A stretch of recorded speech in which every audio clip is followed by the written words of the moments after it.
Este exercício consiste na questão apresentada na verificação especial de 2019.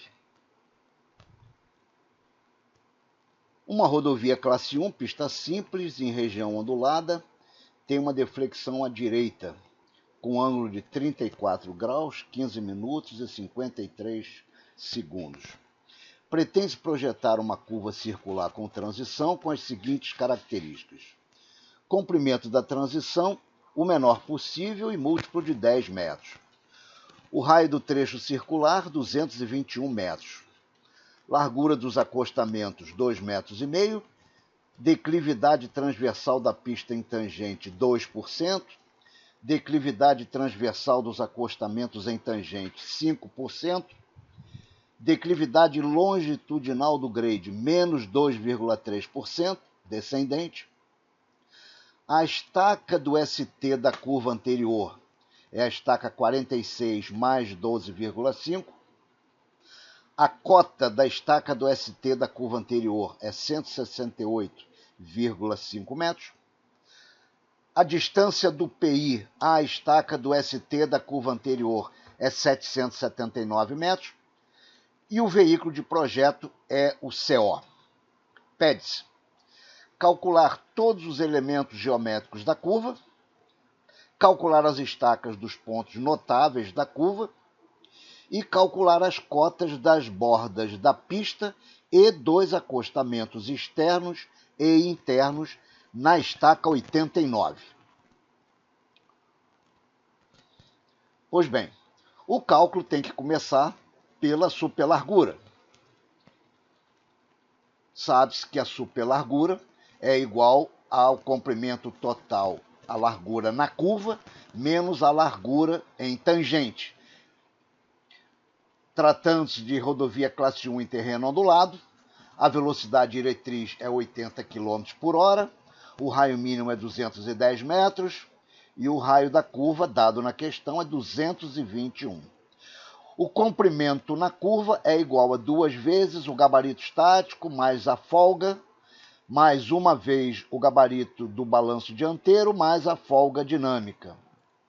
O gabarito estático é igual para o veículo CO, é igual a 2,60 mais R menos R ao quadrado menos E ao quadrado.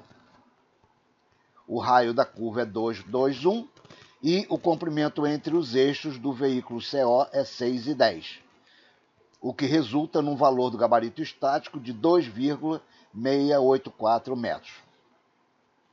A folga lateral, que é função da largura da pista em tangente, para a pista de 7,20, a folga é de 0,9 metros.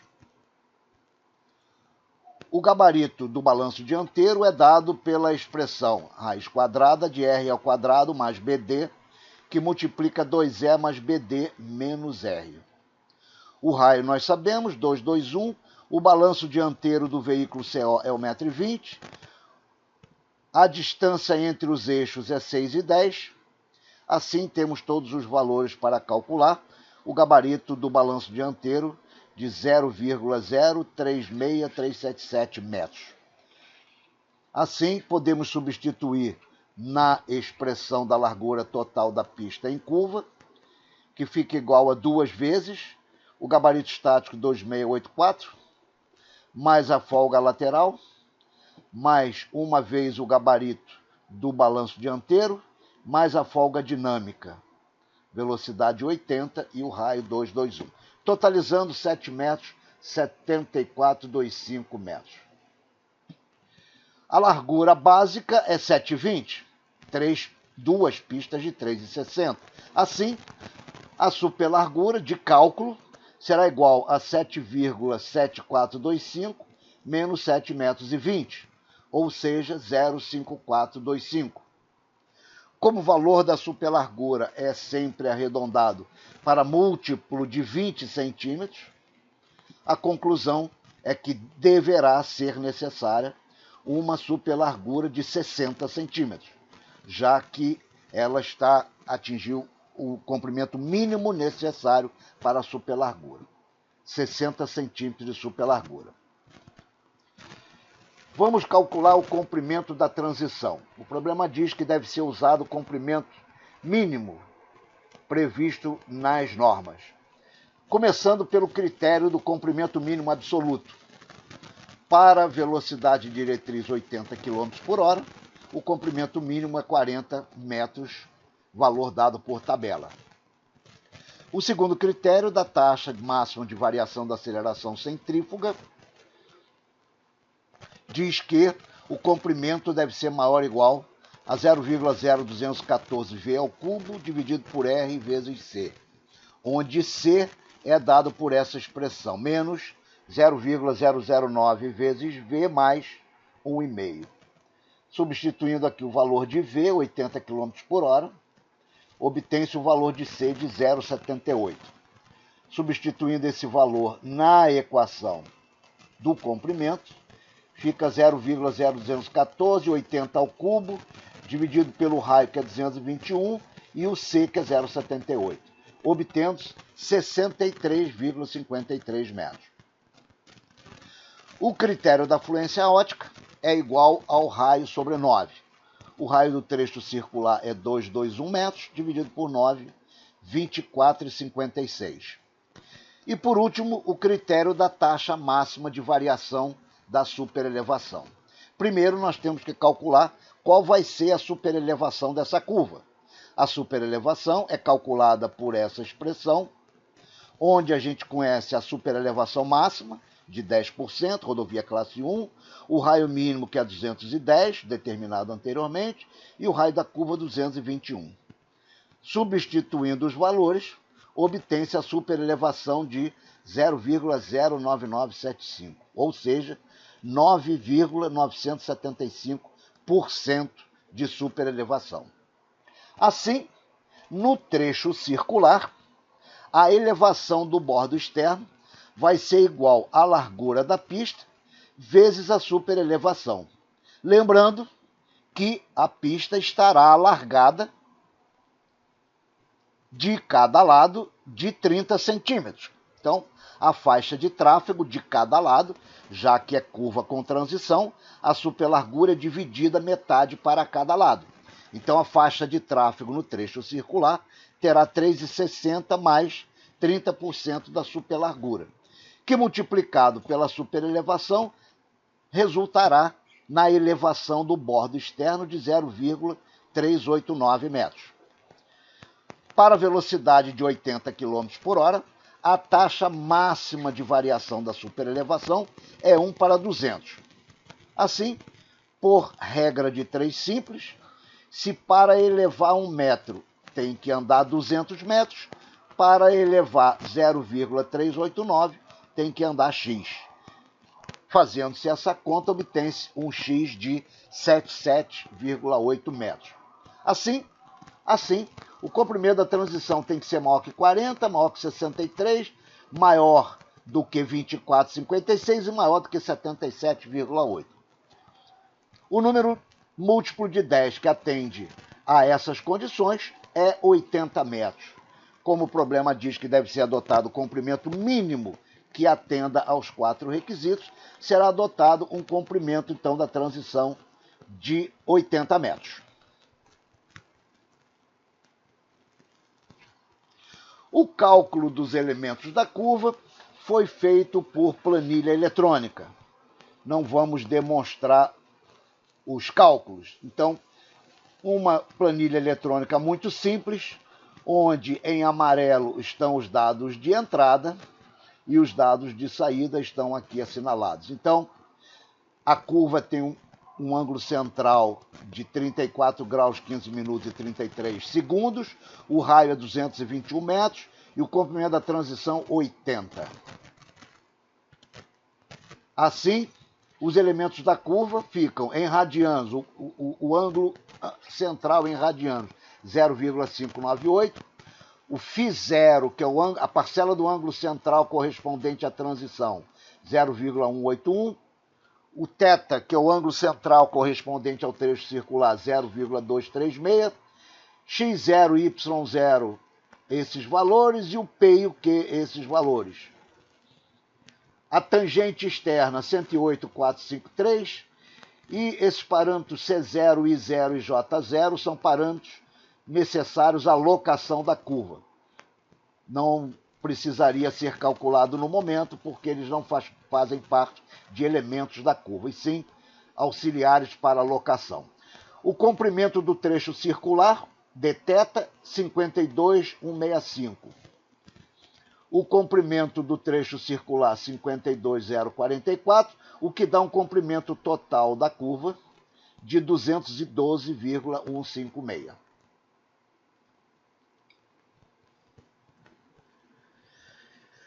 A última estaca conhecida era a estaca 46 mais 12,5, distante do PI 779 metros. A planilha, então, já calculou as estacas dos pontos notáveis. Então, a estaca do ponto TS é a estaca 80 mais 3,047. A estaca do SC são 4 estacas a mais, já que a transição tem 80 metros. Depois a estaca do CS, estaca 86 mais 15,212, e mais 4 estacas, que é o comprimento da transição, a estaca do ST, estaca 90 mais 15,212.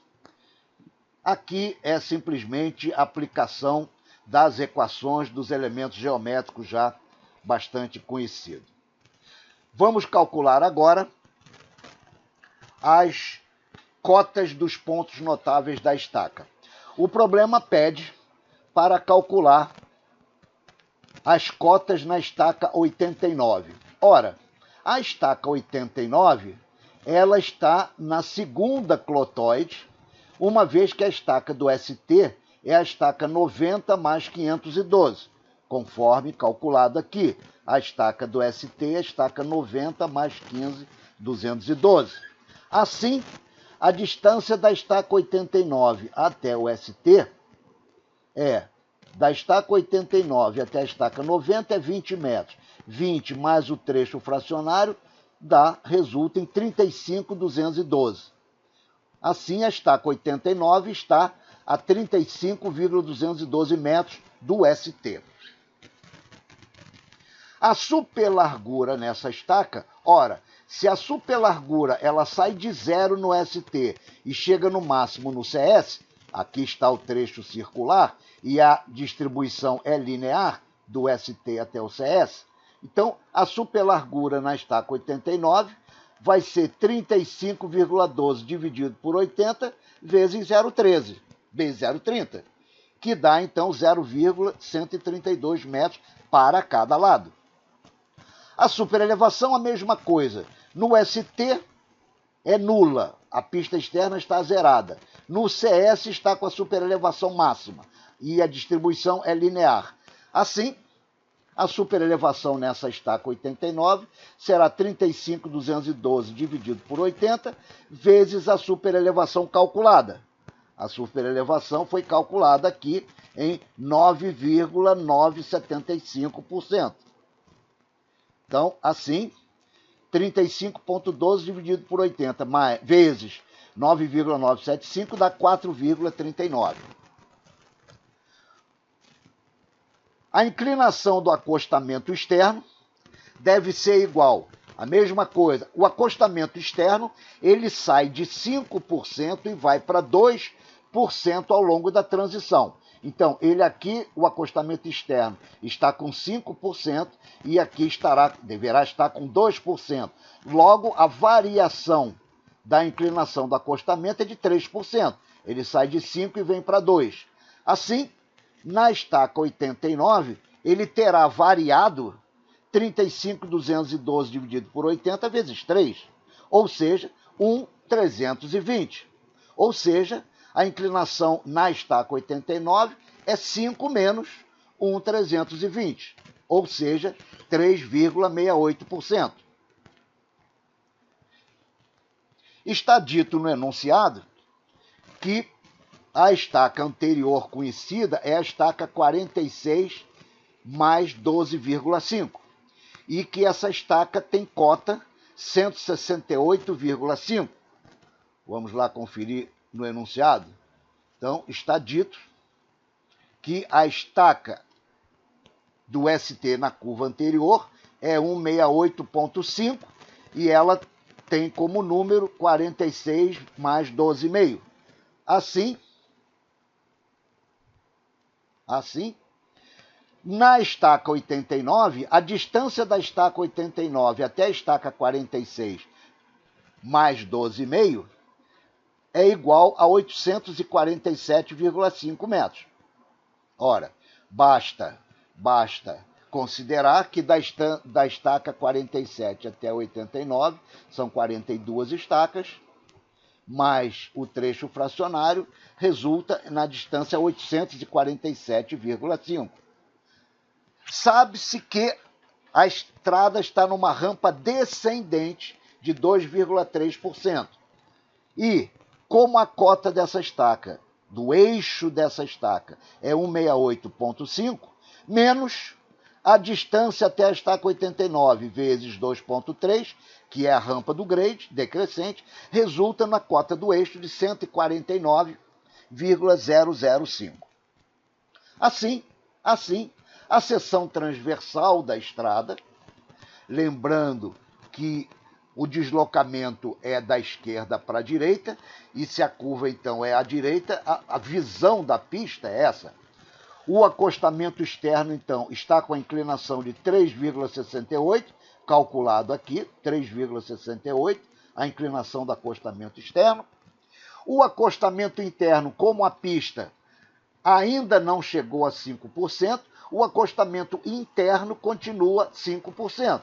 E o acostamento da pista, 4,39%, conforme foi calculado aqui. A superelevação da pista, 4,39%.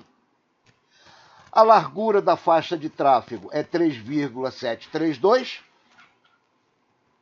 porque é 3,60 metros mais 0,1320 para cada lado. Então, 3,60 mais 0,1320 dá 3,732 para cada lado. Se a cota no eixo é 149,0075, então basta fazer a continha. A cota no bordo da pista é a cota no eixo mais 3,732 vezes 4,39. A cota da borda do acostamento, a largura do acostamento não varia, 2,5. Então, a borda do acostamento terá a cota do bordo da pista menos 2,5 vezes 0,0368, resultando 149,049. O mesmo raciocínio do lado direito. Então, a borda do lado direito é igual à cota do eixo menos 3,732 vezes 0,0439. O que resulta em 148,845. A cota da borda do acostamento é igual à cota da borda da pista, menos 2,5 vezes 0,05, resultando 148,718. E assim conclui-se o exercício.